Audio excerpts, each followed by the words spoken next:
I know you're from Senegal, but you're living in Cabo. Like, how does it happen? I have to say something here. So first of all, I had the chance last year to go to Senegal. Was it last year or 2 years ago? 2 years ago. Oh my year gosh, and a half I can't ago. believe it. So I went to Senegal with Modu, and you think Modu's a celebrity here.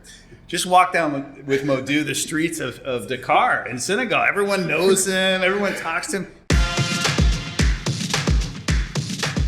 Welcome to the Nick Fong Podcast.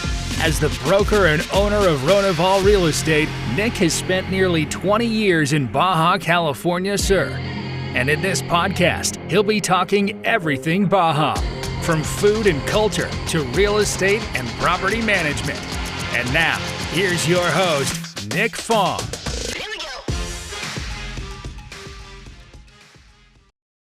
All right, welcome back. We have two special guests on the podcast. We got Modu. Welcome, Modu. What's up, Nick? Thank you, man. Thanks for having us. Yes, Corey Riggs. So excited to be here. And I'm a little intimidated. I'm sitting between two guys. Yeah. I got to get out to the gym more, man. Well, you guys cheated on me. You were working out this morning, and you sent an Instagram, and thanks for the invite. Next time. I'm trying to get pumped up to be between you two guys. How's been the summer for you both? I mean, it's been good, super busy, and a lot of projects we're cooking right now, but so far so good. We managed and who knows what's going on right now. There's so many ups and downs, the last, year and a half, so we're just going with the flow now. The gyms are back open, right? Yeah, finally, again. I was in Africa when they closed it again, and it's funny, and people were just like, super nice, say, wow, Modu, they close again. I'm like, and I had to really go live telling people, I hear you, man. It's all good. At this point, we gotta only focus on things we can control. But now it's back, super busy as well. Yeah. So this morning, but it's good. Good. And so your two gyms are open. You're designing gyms around the world. Yes, yeah.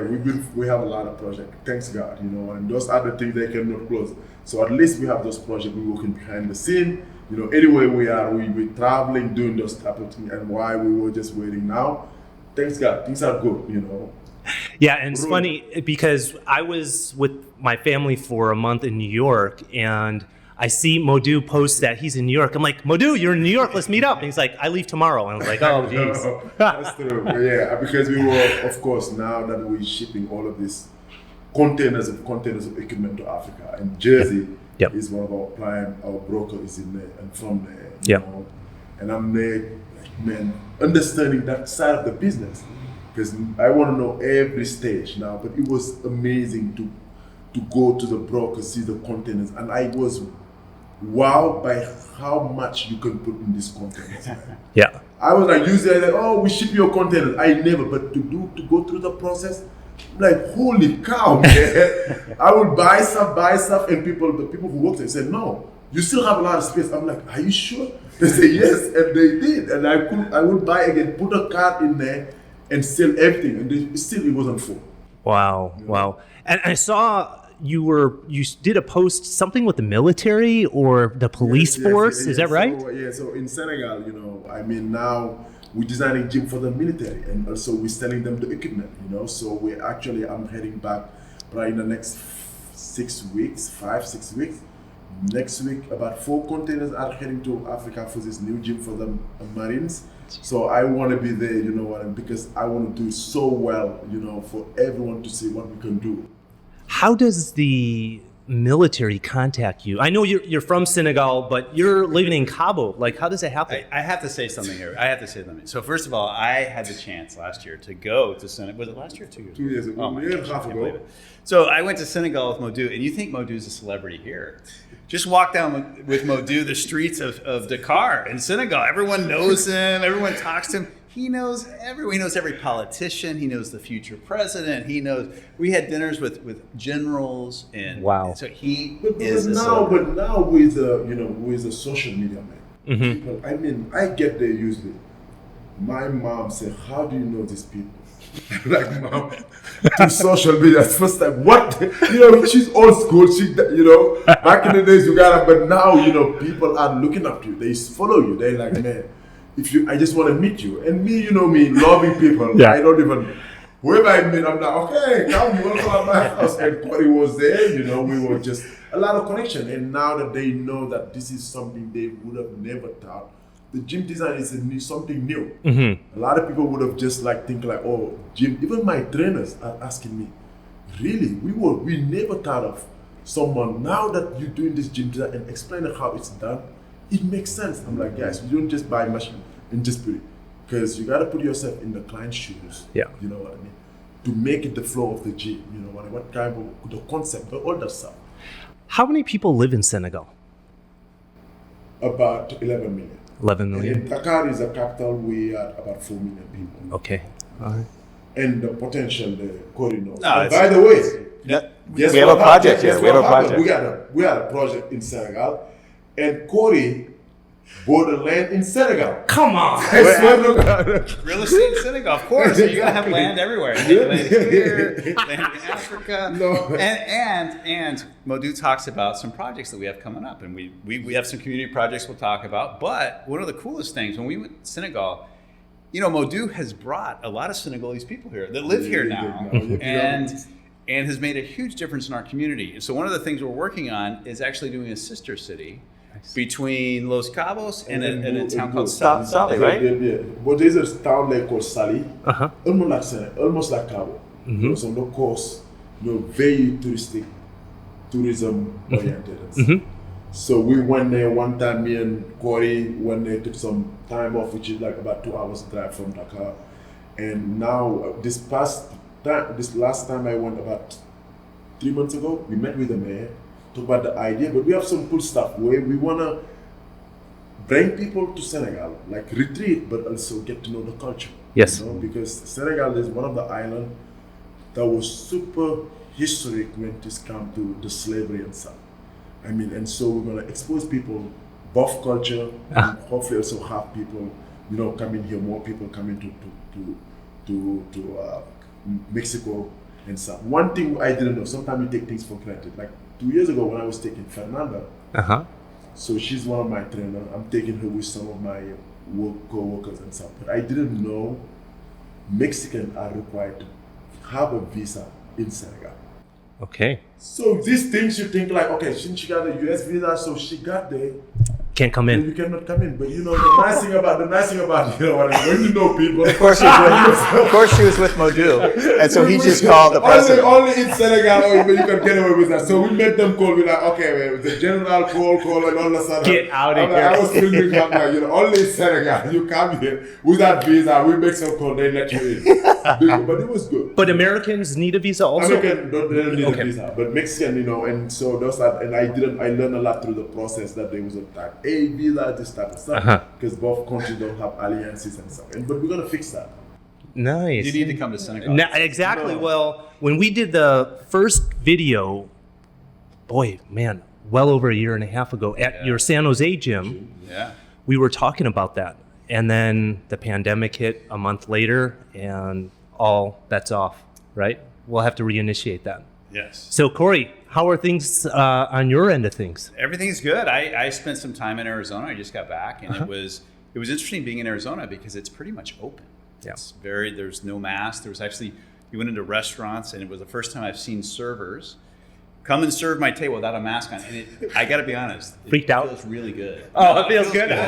No, I like it. I like to see people's faces. I think it's important, the micro movements of the face. Yes. I think it's important. So I hope soon, and I don't know what the threshold here is when it goes back to level 1. We're at level 2 now. Yep.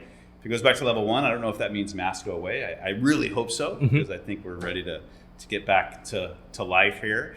But it's nice to be with you two again, because it was a year and a half ago or 2 years ago that we were sitting on bikes together talking about this race for Cabo kids. Hey, thanks for being a part of the Nick Fong podcast. Make sure to subscribe to the podcast to get the latest updates. And if you're watching this on our social channels, please like and share.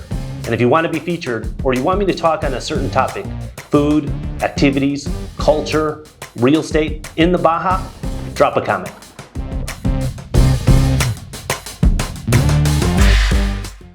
So talk to me and our viewers about that. Is that coming back? What kind of efforts are there from events, charity, foundation? Well, the last time we spoke, we talked about that. We had to cancel the race, obviously. That had to go away. We still don't have a date yet because we don't know when they're going to allow events like that to happen again. As soon as they do, we will have that event. We'll have another race with kids, and Modu is the king of that. We used to do that when I was with Los Cabos Children's Foundation.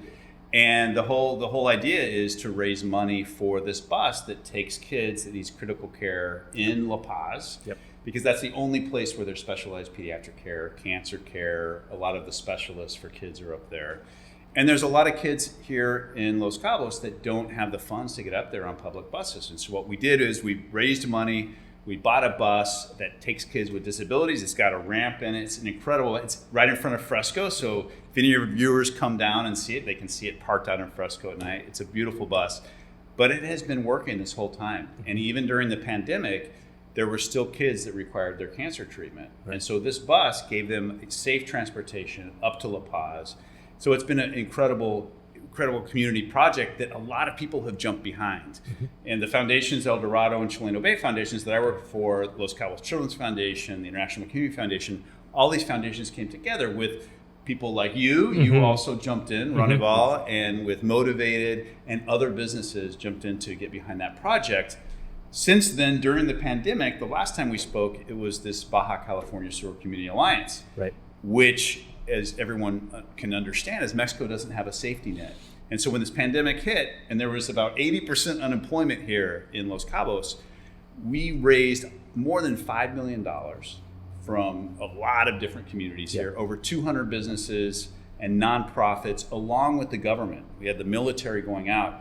We were able to deliver 97,000 families food baskets over 8 months' time, which is about 400,000 people, which if you think about that, that is half the population of Baja California Sur. Right. That absolutely kept this area safe.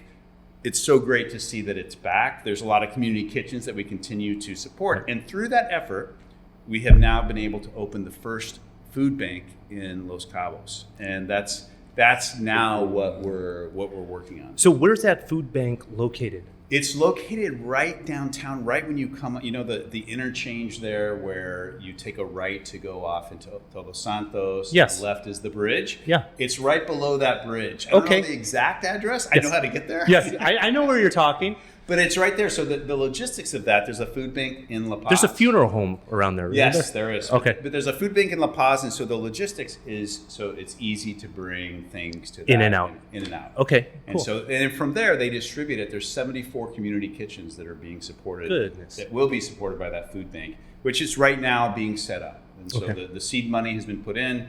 The food bank is open, and it's got a year of operational costs, and so now it's being set up. So if our viewers, our listeners want to participate, how do they do that?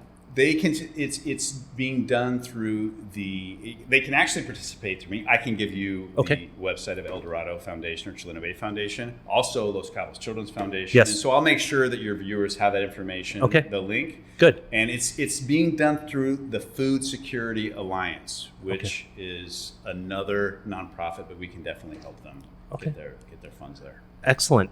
And what other exciting things are underway for our high season, which typically starts at the end of October? What's in the works? Well, what's in the works right now is a lot of these foundations that do their work here were not able to raise the amount of funds they usually raise.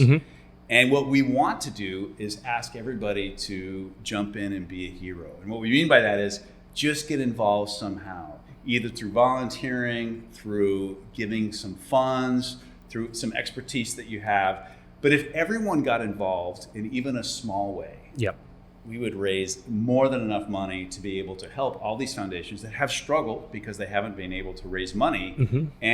But we believe it's going to be a really strong season coming up, and we think that people are going to jump back in again. So that's in the works. We're hopefully to get this Race for Cabo Kids going again.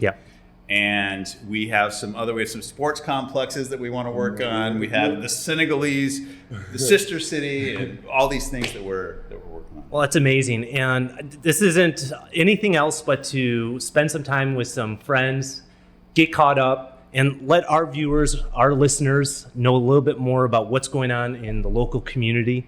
And so if any of you are interested, you know how to get a hold of these two guys. They're on social. I'll make sure to include links to the foundations, to the great things that Modu's involved in. And shout out to you, man, because also, as Corey was mentioning about the whole, the race we were doing, man. Nick and his company was the first donor, gave us a big amount, and opened up the door for so many.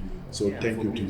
Yeah, always. Supportive and being very involved in the community as well. Has to be known because people sometimes come to Cabo, they're like, okay, where should I put, who are the people helping and stuff, these business people, even though they're not involved on the ground, but also they like behind the scenes, man, giving us fun for us to be able to I think your podcast through the foundation and the way you were communicating really helped a lot of people lose fear about coming here. And I think that's one of the huge reasons why Los Cabos is so big.